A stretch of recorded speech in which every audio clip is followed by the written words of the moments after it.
Assalamualaikum warahmatullahi wabarakatuh. Perkenalkan, nama saya Fajar Adika Rahman dengan NIM S1S1236063. Di sini saya akan menjelaskan tentang Object Oriented Programming with Python.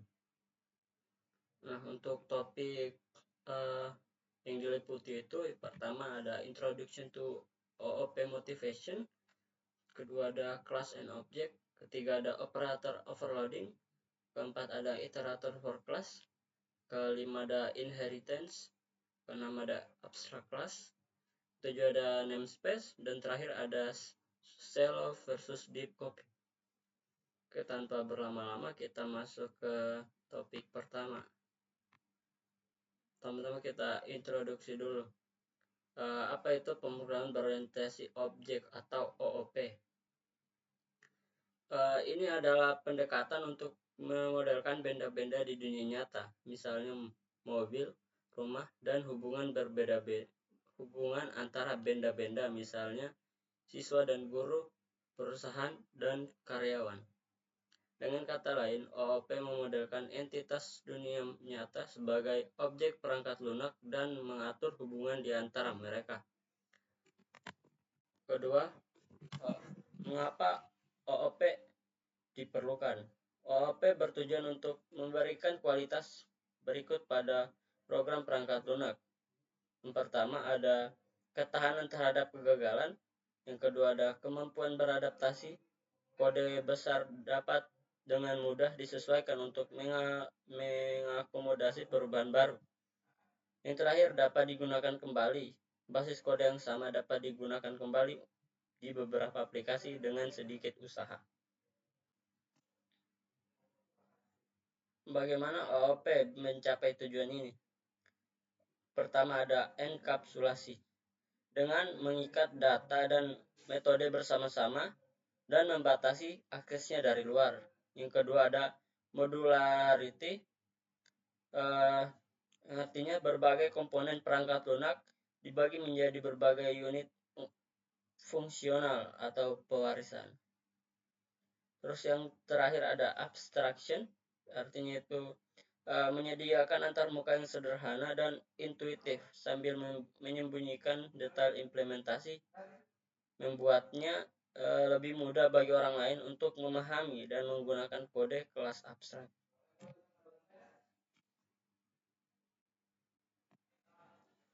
Maka kita masuk ke pengembangan perangkat lunak. Yang pertama ada design, yang kedua ada implementation, dan ketiga ada testing dan debugging.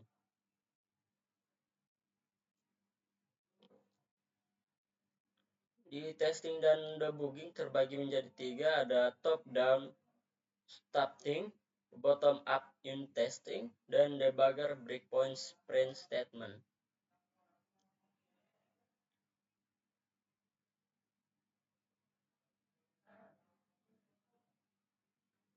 Ini ada kode yang dilindungi dalam konstruksi kondisional di if. Bentuk di atas akan dieksekusi saat Python dipanggil langsung pada modul tersebut, tapi tidak saat modul tersebut diimpor untuk digunakan dalam proyek perangkat lunak yang lebih besar. Ini kita masuk ke class definition. Kelas berfungsi sebagai sarana utama untuk abstraksi dalam pemrograman berorientasi objek. Terus suatu kelas terdiri dari dua komponen berikut. Yang pertama ada metode atau fungsi anggota. Yang kedua ada atribut, data anggota, dan bidang atau variabel instan. Ketiga ada sebuah kelas harus menyediakan encapsulation, yaitu data anggota yang bersifat non-publik. Terus ada pemeriksaan kesalahan atau error checking. Terus kode untuk menguji metode kelas. Nah, di sini kita masuk ke class and object.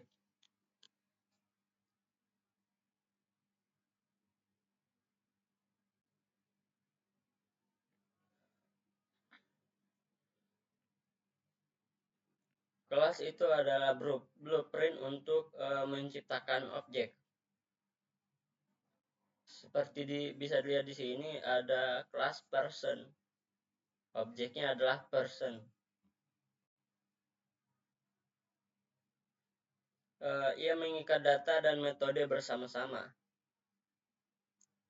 Ini ada kode init, itu adalah konstruktor yang dipanggil saat suatu objek dibuat.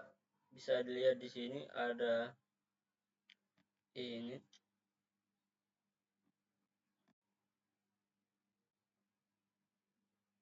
Python tidak mendukung kontrol akses formal.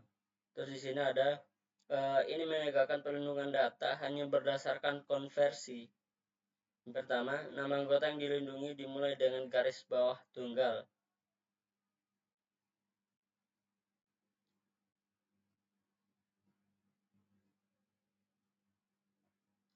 Terus ini private data member name start with double underscore.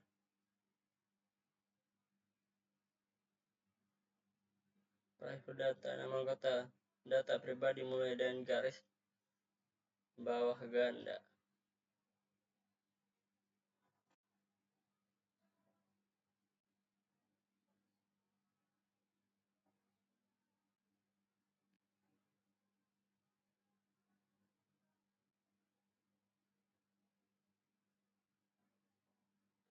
Nah, di sini bisa dilihat untuk member name atau nama anggotanya itu dimulai dengan satu garis bawah seperti di ini, self titik garis bawah name. Ini untuk nama anggota. Dan untuk data member itu dia memakai double garis bawah seperti di sini, P2 titik garis bawah 2 gender.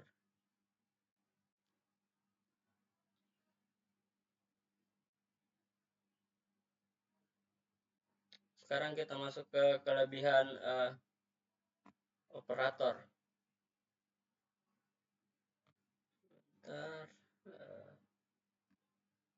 Masuk ke kelebihan operator.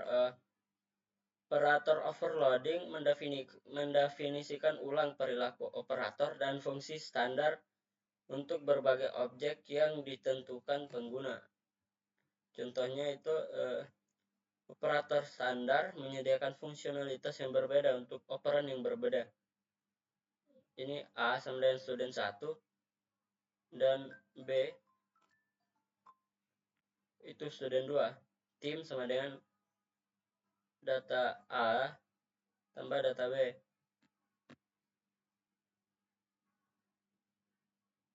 Ini bisa lihat di sini contohnya. Nah, di sini operator overloading through special name method atau operator overloading melalui metode yang diberi nama khusus. Perilaku operator standar dan fungsi bawaan dalam Python dapat didefinisikan ulang untuk kelas baru menggunakan metode bernama khusus.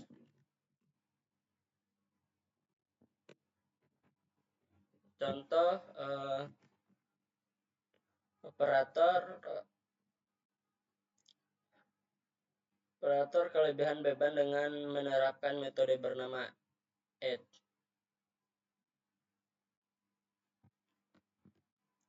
Di sini kelebihan beban non operator, dia str dalam kurung vo itu kelebihan beban untuk suatu objek dapat mengimplementasikan suatu metode. FO str. Sini kelas FO yang ditentukan pengguna dapat diperlakukan sebagai variabel BOO dengan mengimplementasikan metode BOO juga. Ini kita masuk ke sini. Jika suatu metode khusus tertunda, tidak diimplementasikan pada kelas yang ditentukan pengguna, maka sintaksis standar yang mengandalkan metode tersebut akan menimbulkan pengecualian. Misalnya, A tambah B akan menimbulkan kesalahan jika E tidak didefinisikan. Sini ada contoh-contoh common syntax dan special method formnya. Ini ada A tambah B, A kurang B, A kali B, A bagi B, dan seterusnya.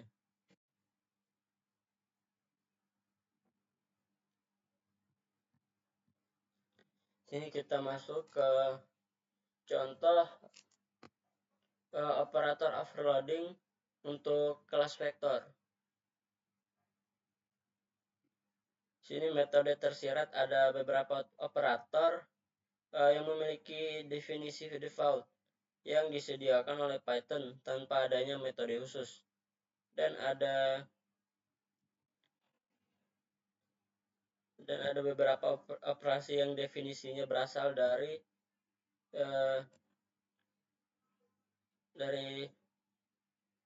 untuk contohnya itu metode BOO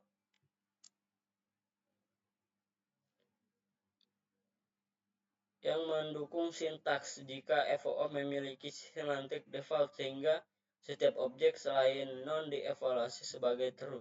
Namun jika metode lain didefinisikan, maka bookfudge ditafsirkan secara default menjadi benar untuk instance dengan panjang bukan 0.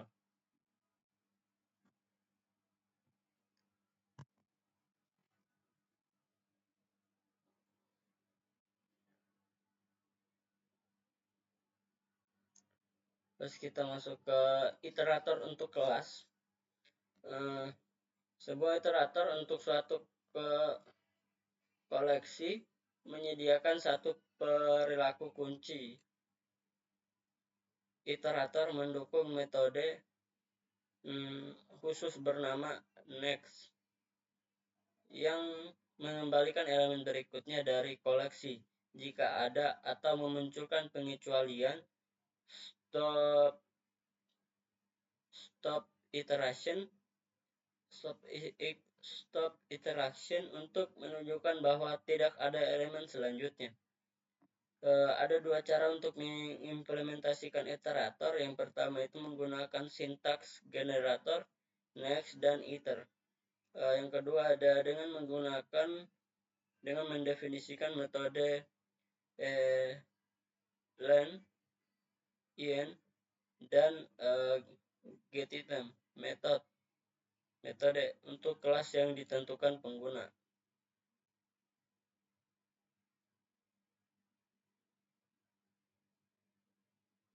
Contohnya itu membuat iterator kelas menggunakan sintaks generator. Sini ada contohnya.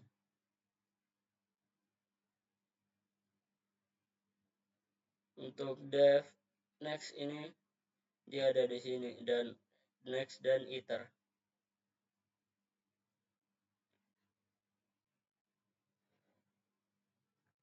Terus kita masuk ke membuat iterator kelas menggunakan fungsi dan fungsi in dan getItem. Pertama itu ada implementasi ulang fungsi rank function. Terus di sini ada dimungkinkan untuk mengeksekusi perulangan pada satu rentang. Di sini ada kelas range, definite self start stop non step 1.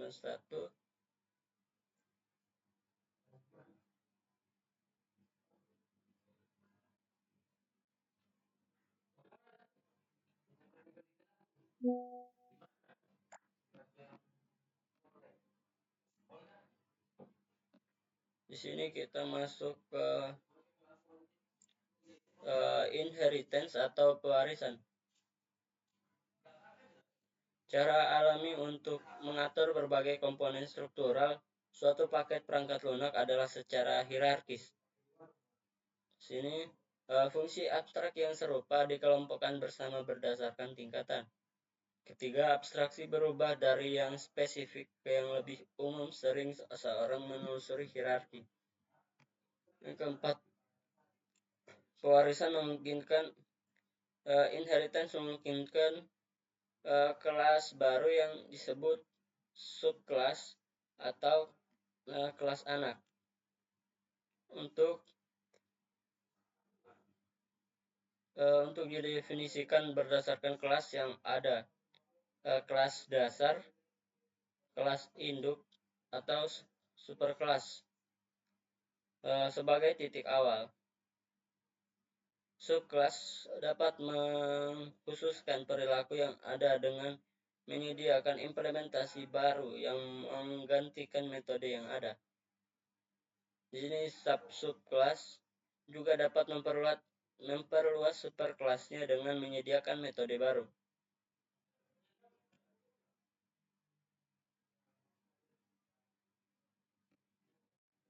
Sini kita lihat di sini ada parent class atau base class, dia building. Terus di sini ada anak dari kelas building ini, yaitu apartemen, house, dan commercial building. Terus dari apartemen house, dari apartemen ini dia dianggap sebagai parent class untuk low rise apartemen dan high rise apartemen. Ini mereka merupakan kelas anak dari kelas apartemen ini yang dianggap sebagai kelas induk dari dua kelas di bawah ini. Nah, sama juga dengan di sampingnya itu yang awalnya house ini adalah kelas anak dari building, tapi karena dia memiliki anak lagi, jadi dia dianggap sebagai kelas parent atau induk kelas dari two-story house dan range. Mereka adalah kelas anak dari house. Sama juga dengan commercial building, dia adalah anak dari kelas anak dari kelas building, dan dia dianggap sebagai induk kelas dari skyscraper yang merupakan anak kelas dari commercial building. Ini contoh Python hierarki untuk tipe pengecualian.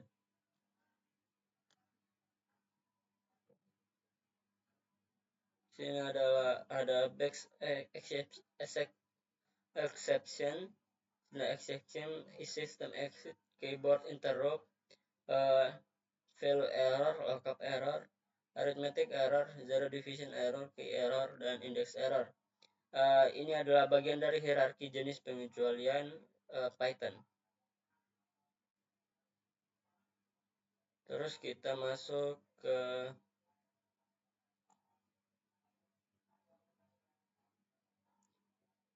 contoh dari kelas kartu kredit.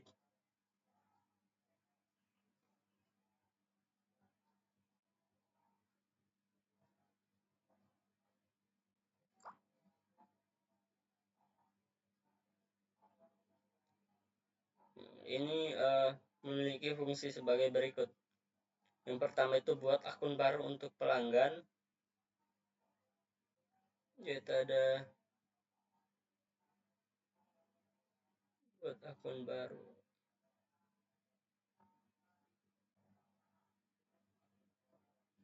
Contohnya itu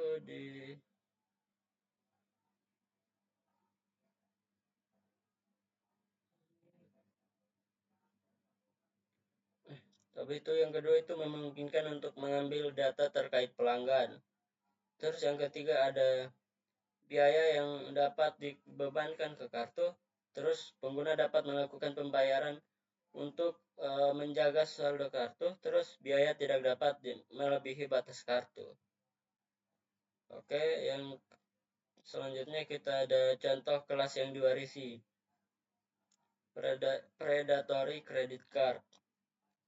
Contohnya,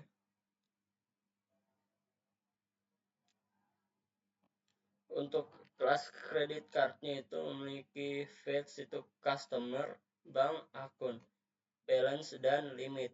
Untuk behaviorsnya itu ada get customer, get bank, get akun, make payment atau amount, get balance, get limit, dan charge atau price. Di kelas predatory credit card itu cuma memiliki fetch APR dan behaviors itu proses month dan charge atau price. Kelas anak ini mewarisi konstruktor kelas induk untuk membuat pelanggan baru. Terus mengubah perilaku penagihan kartu untuk mengenakan biaya $5 jika penagihan ditolak. Terus memodifikasi fungsi pembayaran kartu dengan mengenakan bunga pada saldo yang tertunggak. Ini ada contoh lain dari pewarisan progression. Ini kelas progression. Dia ini untuk base kelasnya menghasilkan urutan umum. Ia menggunakan sintaks generator next dan iter untuk menyediakan kemampuan iterasi.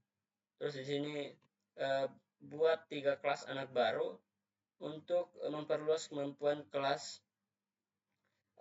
pada dasar ini. Ini untuk progressionnya ada arithmetic progression, geometric progression, dan Fibonacci progression. Masuk ke selanjutnya, dia ini arithmetic progression itu contohnya seperti setiap anak kelas memodifikasi kelas dasar konstruktor init. Terus memodifikasi metode advance.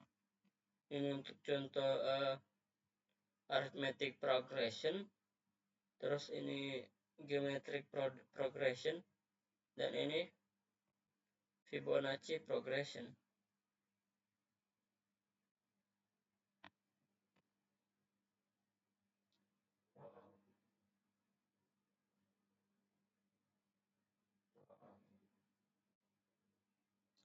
Terus kita masuk ke abstrak class. Pertama ini kelas abstrak dapat dianggap sebagai cetak biru untuk atau template untuk kelas lain. Yang kedua, kelas abstrak adalah kelas yang berisi satu atau lebih metode abstrak. Selanjutnya, metode abstrak adalah metode yang memiliki deklarasi tetapi tidak memiliki implementasi. Selanjutnya, kelas abstrak tidak dapat diwujudkan. Ia memerlukan subkelas atau kelas anak untuk menyediakan implementasi. Selanjutnya, kelas abstrak diperlukan untuk menyediakan abstraksi atau antarmuka yang disederhanakan atau APA. APA sambil menyembunyikan implementasi yang mendasarinya. Selanjutnya, Python menyediakan kelas abstrak dengan mendeklarasikan kelas dasar abstrak atau ABC yang dapat diwarisi oleh kelas anak lainnya. Sini ada metode abstrak menjadikannya wajib untuk mendefinisikan ulang di kelas anak. Ini contoh 1.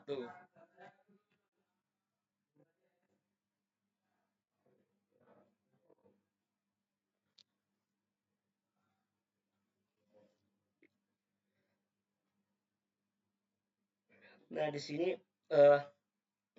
X ini mewarisi konstruktor kelas dasar untuk inisialisasi, dan X mendefinisikan ulang metode abstrak di kelas dasar. Dan kita masuk ke namespace and object orientation atau ruang nama dan orientasi objek. Ruang nama kelas mencakup semua deklarasi yang dibuat langsung dalam isi definisi kelas. Nah, ini ada contoh-contohnya. Ini kelas credit card. Ini sebagai function get customer, get bank, get account, make payment, get balance, get limit charge. Sini ada kelas predatory credit card, itu cuman function init, process amount, dan charge. Di sini ada kelas kelas nama instance untuk objek predatory credit card.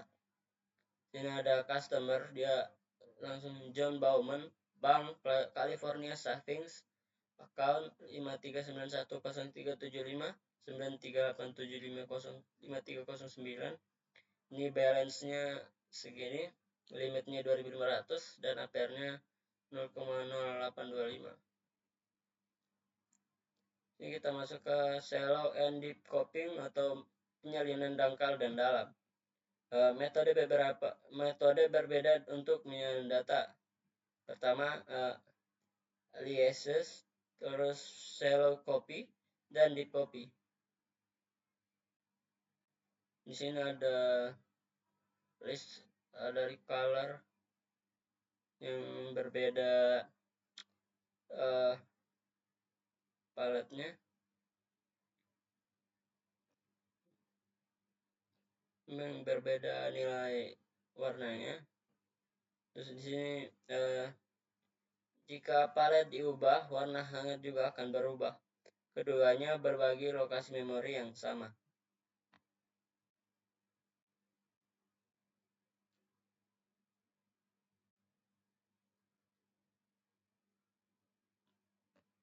Terus di sini juga sama seperti sebelumnya. Di sini palet sama list atau Armstrong, daftar palet. Di sini ini adalah salinan dangkal dari daftar warna.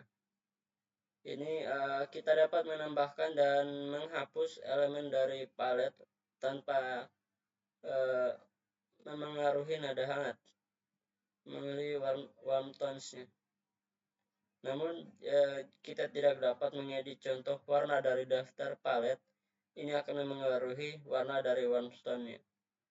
Terus meskipun mereka adalah daftar yang berbeda, masih terdapat alias tidak langsung, misalnya palet 0 dan warm tones 0 sebagai alias untuk contoh warna yang sama. Terus di sini ada salinan dari deep copy. Dia dalam salinan mendalam, salinan baru menunjuk pada salinannya sendiri dari salinan yang dirujuk oleh versi asli. Terus ini menciptakan lokasi memori terpisah untuk dua salinan. Kedua salinan dapat dimodifikasi secara independen tanpa memengaruhi satu sama lain. Nah, sini kita masuk ke terakhir, yaitu summary atau ringkasan. Dalam modul ini kami membahas hal berikut. Yang pertama itu apa itu OPS dan mengapa itu diperlukan. Terus bagaimana cara membuat kelas dan objek. Terus bagaimana cara membebani operator dan fungsi standar untuk kelas yang ditentukan pengguna. Terus bagaimana menyusun program melalui pewarisan. Terus bagaimana cara membuat dan menggunakan kelas abstrak. Dan terakhir adalah perbedaan antara penyalinan dangkal dan dalam. Oke, sekian dari saya. Wabillahi taufiq wal hidayah. Assalamualaikum warahmatullahi wabarakatuh.